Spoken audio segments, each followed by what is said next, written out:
Okay. So, dito sa susunod dito sa susunod na lecture natin or sa part ng ating op-amps with negative feedback, pag-usapan naman natin yung effects ng input bias, current, and ng input ng voltage sa operation ng mga op-amps. Bakit ba natin kailangan pag-usapan ito? So, yung mga op-amps kasi, we should recognize na meron silang mga hindi talaga sila perfect. Hindi sila ideal. Meron silang mga imbalances sa loob sa pagkakagawa ng mga practical op-amps. Okay? So yung mga transistors within a particular op-amp, so kailangan kasi may bias natin sila so that yung magkaka-output sila ng correct values. Okay?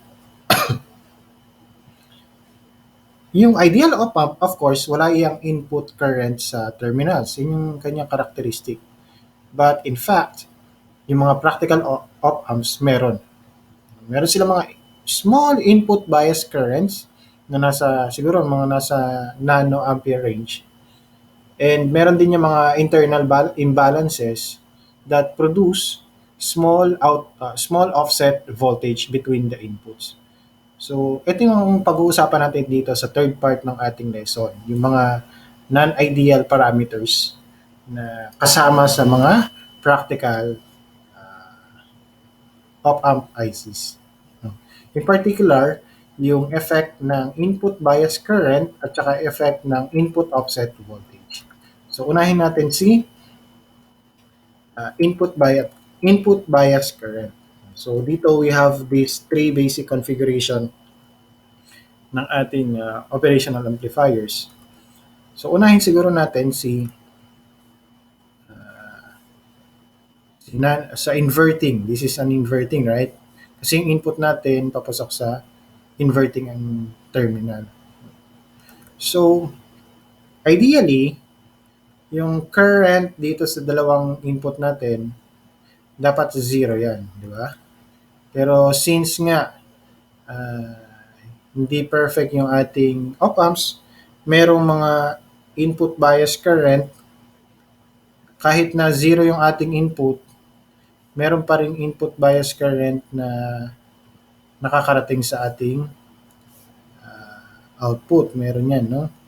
And ito yung namumultiply sa R sub F natin, kaya nagkakaroon tayo ng output voltage. This results to an output voltage or tinatawag nila meron silang voltage drop dun sa feedback resistor, no? So therefore, yung output na yon error voltage yan. Magkakaroon tayo ng error voltage equal sa uh, I sub 1 times R sub F. So, ideally, dapat zero yan. So, yun yung isa sa mga problema natin kapag magde-design tayo ng mga operational amplifiers. Itong mga input bias current, which should be equal to zero. Sa voltage follower naman, actually, wala namang pinagkaiba yan. Pagka zero yung input voltage natin, ideally, dapat zero tong dalawa na to, 0 volts. Pero, dahil merong imbalances sa loob ng ating IC, di ba? Nagkakaroon ng current dito sa R sub S. O, yung source resistance ng ating op-amp produce a voltage drop din sa R sub S. And of course, it creates an error voltage dito sa output, no? Kasi yung difference niyan ma-amplify or yun yung lalabas dito. Kaya naman, yung voltage error equal yan sa negative I sub 1 R sub S. Yung ating source resistance. Dito naman, yung ating voltage error equal yan sa I sub 1 R sub F. So, ganun lang siya. Yung voltage, dahil meron tayong negative feedback, tinatry niyang i-maintain yung differential voltage sa zero, nagkakaroon tayo ng mga error voltages. Dito naman sa third figure natin, we have this non-inverting amplifier, di ba? So, dito naman, ang effect naman ng input bias current is that uh, dahil merong bias current dito, no? Meron lalabas diyan. So nagkakaroon agad ng kahit na zero yung ating input, nagkakaroon tayo ng feedback voltage. And it creates an output error voltage dito sa side na to. Equal yan sa I sub 1 R sub F. So, yun yung effect ng ating input bias current sa ating mga basic configuration ng mga op-amps. And kung precise yung ating dinidesign na circuit, so dapat zero yan. Kaya kailangan compensate natin sila. No? Ibig sabihin, tatanggalin natin sila.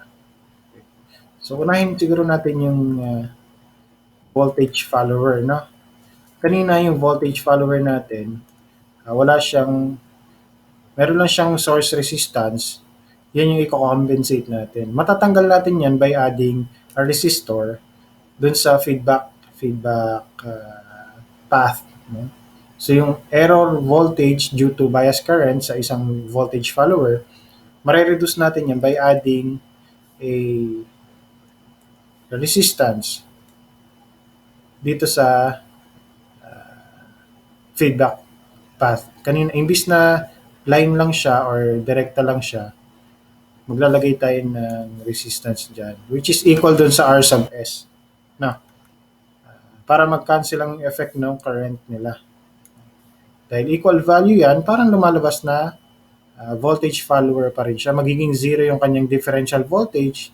In this case, equal yung current dun sa dalawang terminals. So, to compensate yung mga voltage followers, kailangan lang natin mag-add ng resistance sa line ng ng inverting, no, dito sa part na to.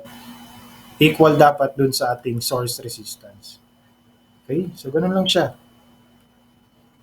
Sa non-inverting naman, tsaka inverting, para ma-compensate natin yung effect ng bias current, siguro unahin muna natin yung non-inverting.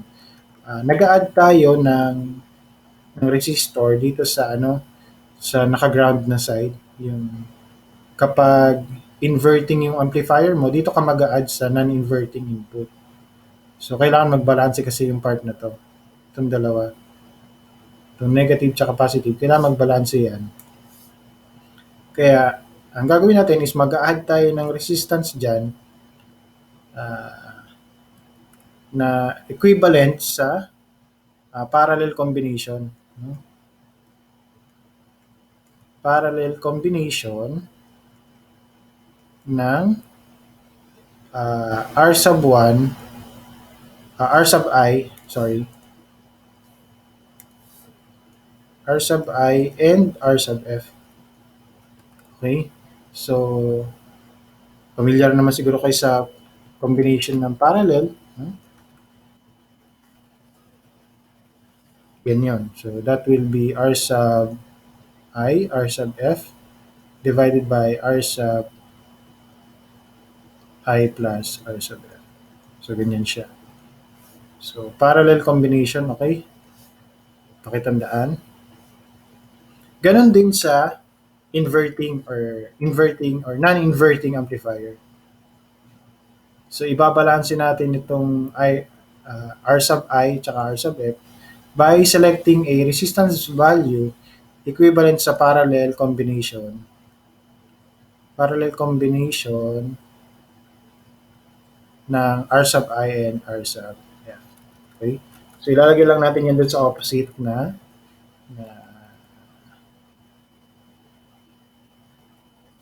pin. Kung ang gusto mo i-balance is nasa inverting, sa non-inverting ilagay. Kung i-balance mo naman nasa Non-inverting, dito ka maglagay sa inverting. Okay? So, ganun lang siya para sa input bias current. Paano naman sa input offset voltage? So, yung output voltage ng isang op-amp, dapat actually zero yan. Kung yung differential input natin is zero, nagiging output natin is zero. Kaya lang, sa mga practical op-amps, hindi talaga siya ganun. No? Magkakaroon ng small output error voltage na mga siguro nasa microvolts or millivolts. Kasi nga, uh, merong imbalances or unavoidable imbalances sa loob ng op-amps. Bukod pa yan sa sa input bias currents na diniscuss ko lang kanina. So sa negative feedback configuration, yung input offset voltage natin, pwede natin yan i-visualize as an small DC voltage source. So parang ganito, tulad nito. No? So yung ating input offset voltage internally sa op-amp, para siyang merong voltage source na ganyan, no? Para naman sa mga voltage follower. So anong nangyayari? Yung ating output times yung ating open loop or closed loop voltage gain, nagkakaroon tayo ng error voltage dito sa side na to dahil sa ating input offset voltage. So ayaw natin yan, di ba? So anong gagawin natin kung sakali? Para ma-compensate natin yan, karamihan sa mga IC op-amps, meron silang means of compensating itong mga input offset. Yan. Kung makikita ninyo, meron tayong tinatawag na offset null, tsaka meron tayong offset null dyan. Gagamitin natin yan to compensate yung ating mga offset voltage. So ito nga pala yung 741 IC. Okay. This is a very popular op-amp IC. Pwede nyo gamitin yan. Ang purpose ng offset null dito sa pins 1 and 5 is para ma-compensate natin yung input offset voltage. Okay? So with no input, pagka blanco lang yan, wala siyang compensation. So ang gagawin lang natin is magkakabit lang tayo ng potentiometer dito sa dalawang terminal na to. Tapos yung gitna ng potentiometer, ilalagay natin sa 4, sa negative voltage. Okay? So ang gusto natin dyan is gagawin natin, paandarin natin yung ating multimeter. Ikakabit natin yan doon sa output kasi kailangan zero input, di ba?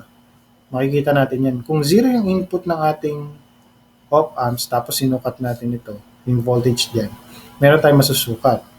Pero since i-compensate natin yan using this offset null or input offset voltage compensation, gagawin lang natin it's either we turn it to the left or clockwise or counterclockwise hanggang maging zero yung voltage ng ating multimeter. So in that case, mako-compensate natin yung input offset voltage. Di ba? Ganun lang siya sa practical side.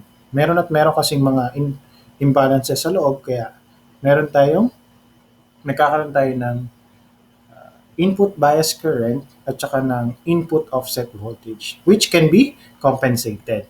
Okay? Basta alam natin yung principle ng amplifier na yun, pwede natin ma-compensate yung mga parameters na unwanted. Okay? So with that, I will end this lesson. Maraming salamat sa pakikinig sa tatlong parts ng ating lesson for today. Kita-kits tayo sa susunod na lesson on op-amps, yung mga mga basic op-amp circuits, di ba? Maraming salamat at see you next time. Keep safe everyone.